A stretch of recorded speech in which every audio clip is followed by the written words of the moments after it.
El 5 de diciembre del año 2013 fallecía una de las personas más influyentes de la historia de la humanidad. Nos estamos refiriendo nada más y nada menos que a Nelson Mandela. Tal vez su nombre, más precisamente su apellido, te suene únicamente a través del fenómeno que vamos a tratar a lo largo de este podcast, pero por favor déjame primero ponerte un poco en contexto. Nelson Mandela, o Madiba como era conocido en su clan aborigen, fue un activista sudafricano que luchó contra el régimen del apartheid. ¿Qué era el régimen del apartheid? Puntualmente el régimen que legalizaba la segregación racial en Sudáfrica. Y tal vez te estés preguntando, pero para segregación racial en un país africano mayoritariamente negro, ¿de qué estás hablando? Es necesario entender de que Sudáfrica en su momento fue colonia holandesa y de ahí justamente viene este régimen al cual Mandela se opuso, razón por la cual terminó en prisión. Pero al salir de prisión, habiéndose ya en ese entonces convertido en un personaje muy influyente en su país, se postuló para la presidencia, la cual ganó en 1994 y fue presidente de la nación desde 1994 hasta 1999. Durante ese periodo no solamente abolió el apartheid, sino que lejos de establecer un régimen gubernamental basado en el odio y el resentimiento, por el contrario, buscó unir a todas las razas que habitaban el territorio sudafricano para tratar de establecer una suerte de unidad totalmente contraria a lo que justamente promulgaba el apartheid. Y uno de los hechos más trascendentales de paso de la presidencia de Nelson Mandela fue el acontecimiento de la Copa del Mundo de Rugby en 1995, a través de la cual no solamente Sudáfrica obtuvo el campeonato, sino que justamente Mandela tomó ese acontecimiento como un puente para unir tanto a los descendientes de holandeses como a los nativos africanos, para establecer una nación mucho más compacta, mucho más unida y que sea un ejemplo también para el resto de las naciones. Y ya habiendo dado el contexto acerca de quién fue Nelson Mandela, ¿por qué entonces este fenómeno tan particular lleva su nombre? Para eso es necesario que nos remontemos al año 2009. En dicho año, la escritora Fiona Broome quedó totalmente choqueada al encontrar que Nelson Mandela todavía seguía vivo. Recordemos, como dije al principio del podcast, que murió en el año 2013 a los 95 años de edad. Sin embargo, Broome creía que Mandela había muerto en la cárcel en la década de 1980, y esto justamente fue lo que dio el pie para que hoy conozcamos el fenómeno psicológico que implica justamente esta suerte de recuerdos falsos, donde se cree haber presenciado o escuchado determinada cosa que en realidad nunca fue, como el famoso efecto Mandela. Habiendo dicho esto, vamos a adentrarnos en algunos ejemplos para entender a qué alude puntualmente el efecto Mandela. Así que quédate con nosotros, esto es La Voz de la Palabra.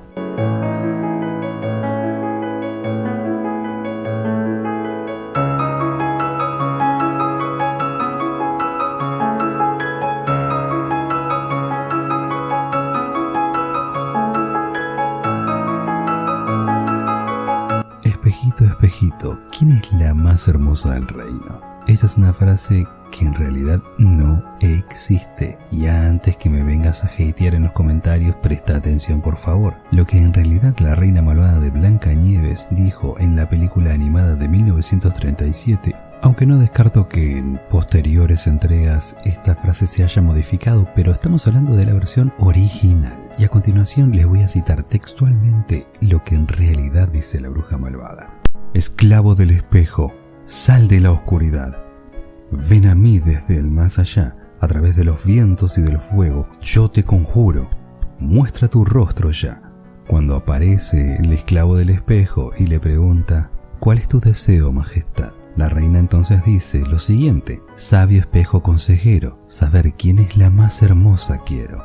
Otro famoso caso de efecto Mandela se da en la saga de películas de Star Wars, en donde Luke Skywalker se encuentra con su padre, anteriormente Anakin Skywalker, y en ese momento Darth Vader, que según quienes están bajo el efecto Mandela, Darth Vader dice: Luke, yo soy tu padre, pero no es así. Lo que sucede es que la frase que Darth Vader le dice a Luke Skywalker es en respuesta a una acusación por parte de Luke, que le dice: tú mataste a mi padre. Y es allí donde Darth Vader le dice: no, yo soy tu padre. Vamos a poner 2 ejemplos más, pero en este caso de forma visual. ¿Cómo sería esto? Muchos de los que vieron el anime Pokémon están totalmente convencidos de que la punta de la cola de Pikachu es de color negro, pero no. En realidad, el color negro atraviesa parte de la cola, pero no es el color de la punta de la cola de Pikachu. Muchos lo van a negar, muchos van a decir que no es así, van a elaborar teoría de conspiración,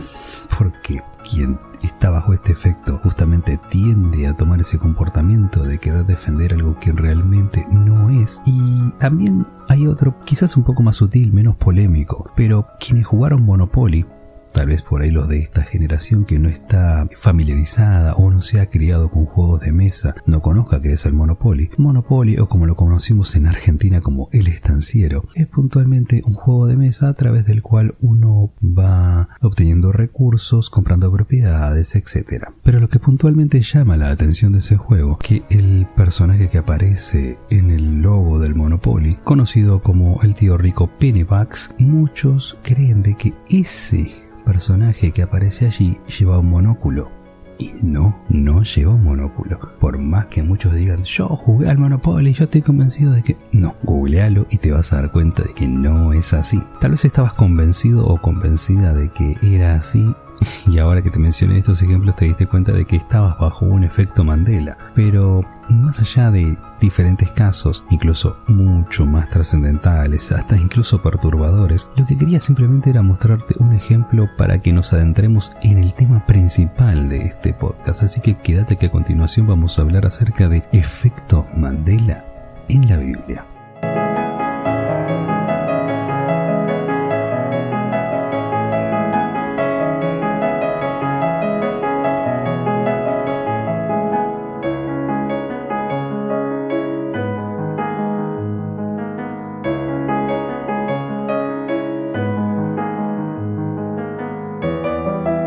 ¿Cómo sería entonces un caso de efecto Mandela en la Biblia? Para eso tendríamos que referirnos a, por ejemplo, expresiones, frases, versículos inclusive, o que, mejor dicho, muchos consideran como versículos, pero que ni siquiera están en la Biblia. Por ejemplo, ¿no escucharon muchos esa frase de ayúdate que yo te ayudaré? Díganme, ¿en qué parte de la Biblia se encuentra eso? No existe, por más que algunos digan, porque la Biblia dice que... No.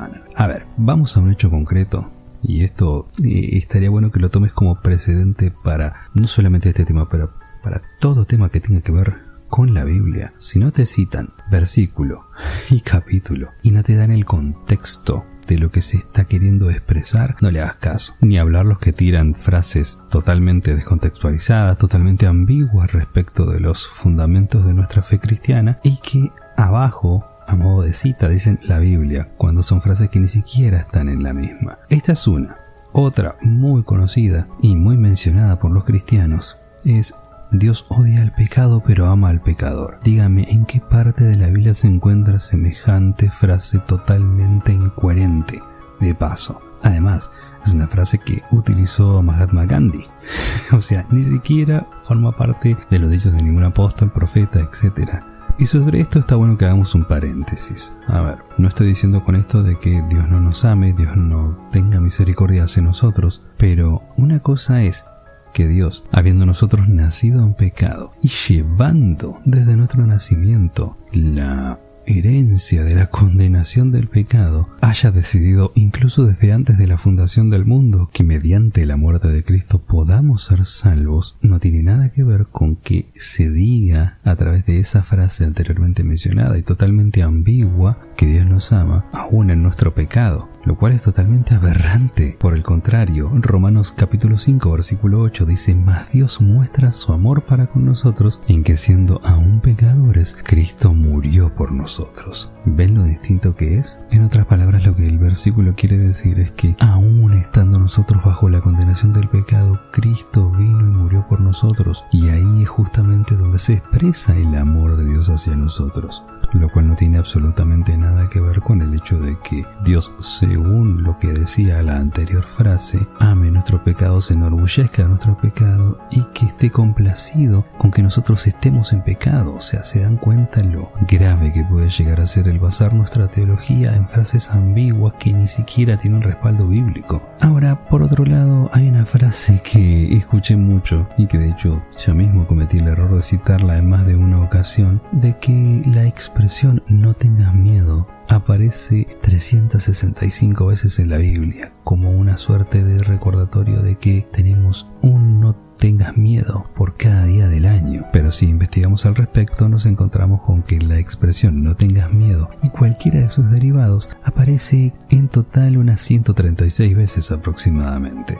Entonces, antes de ver cualquier frasecita trillada, semicursi que veas en cualquier red social, pensá primero si eso realmente tiene respaldo bíblico. Otra frase que es más que nada un versículo bíblico totalmente descontextualizado e inclusive adulterado es "Dios bendice al dador alegre". ¿Cuántas veces hemos escuchado este versículo, por cierto, mal citado?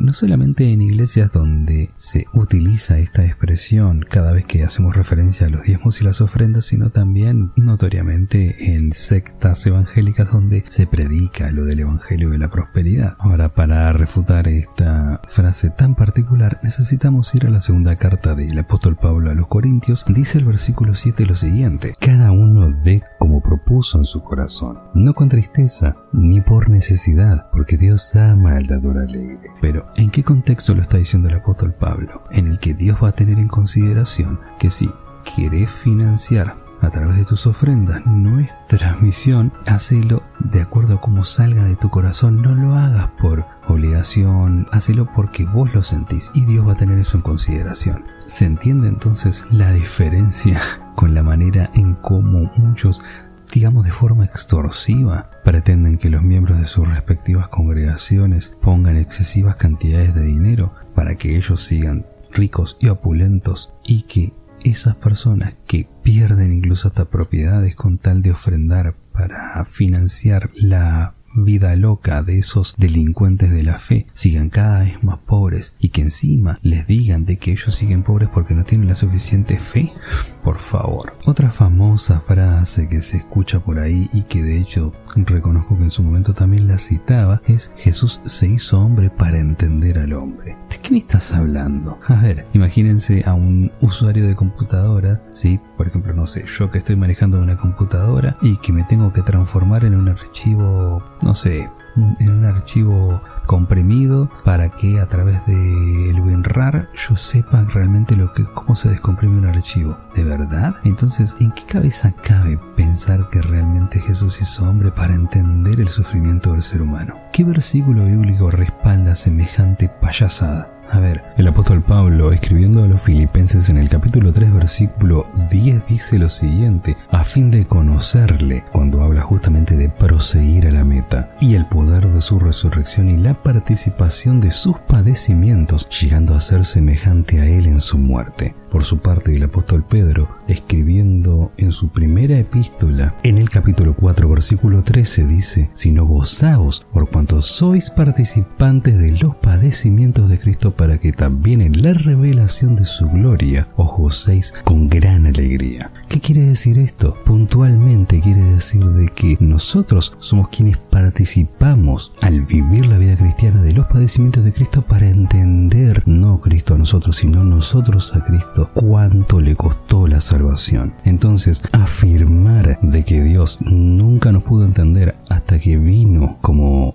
un Dios encarnado en la persona de Cristo es totalmente herético. Jesús hizo hombre para, además de dejarnos ejemplo de cómo debemos tener una dependencia total del Padre en nuestra condición, también se hizo hombre para que de esa manera el sacrificio por nuestros pecados pueda ser el que realmente nosotros necesitamos. Obviamente no vamos a teorizar ni tampoco explayarnos demasiado acerca de lo que es el milagro de la encarnación. No es tema de discusión en este momento, pero sí necesitamos entender que Jesús no necesitó de venir y vivir como un ser humano para entendernos a nosotros, sino para que, además de lo anteriormente mencionado, también nosotros no tengamos ninguna excusa de decir: Jesús no me entiende, siendo que ni siquiera nosotros somos capaces de dimensionar todas y cada una de las tentaciones por las cuales el Señor Jesús pasó. Tentaciones que nosotros primero jamás nos van a llegar, porque a nosotros no se nos va a decir: si sos el Hijo de Dios, hace que estas piedras se conviertan en pan. En otras palabras, la tentación a la cual quiso Satanás someter a Jesús tenía que ver con un cuestionamiento hacia la divinidad de este último. Entonces, por eso es importante entender que nosotros no tenemos derecho a decir que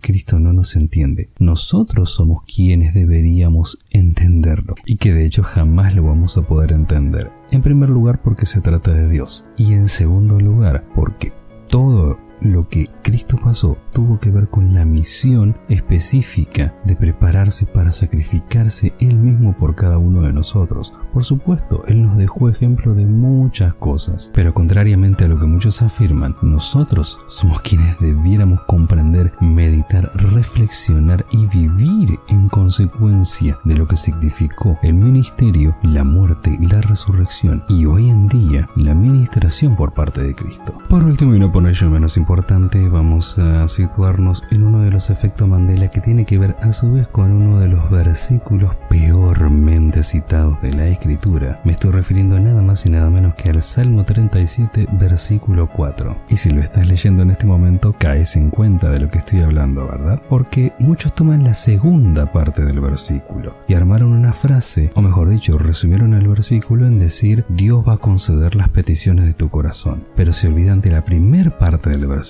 ¿Y cuál es la primera parte del versículo? Deleítate a sí mismo en Jehová y Él concederá las peticiones de tu corazón. Muy similar a lo que podríamos decir, por ejemplo, de Juan 17:15, cuando Jesús dijo: si ustedes permanecen en mí y mis palabras permanecen en ustedes, pidan lo que quieran al Padre y les será concedido. Ahí está justamente uno de los grandes errores que se comete respecto del salmo en cuestión. En otras palabras, Dios no puede conceder las peticiones de un corazón que no está dispuesto a deleitarse en Él. Entonces no podemos, a través de esto y a través también del versículo citado de Juan, pretender de que todo lo que yo le pida al Padre me lo va a conceder, porque Él va a conceder las peticiones de mi corazón, como si estuviésemos hablando de una suerte de genio de la lámpara, o como si estuviésemos cayendo en esa filosofía ambigua de que Dios quiere que yo sea feliz. Entonces, si lo que yo hago a mí me hace feliz, primero, no tengo por qué ser condenado acerca de ello, y segundo, tengo el favor de Dios, así que Él me puede conceder lo que yo quiera. No dejemos de ver la vida cristiana de forma tan caprichosa. Dejemos de creer que como somos hijos de Dios, que dicho sea de paso no es algo que nosotros nos ganamos, sino que lo recibimos por gracia, dejemos entonces de creer de que por eso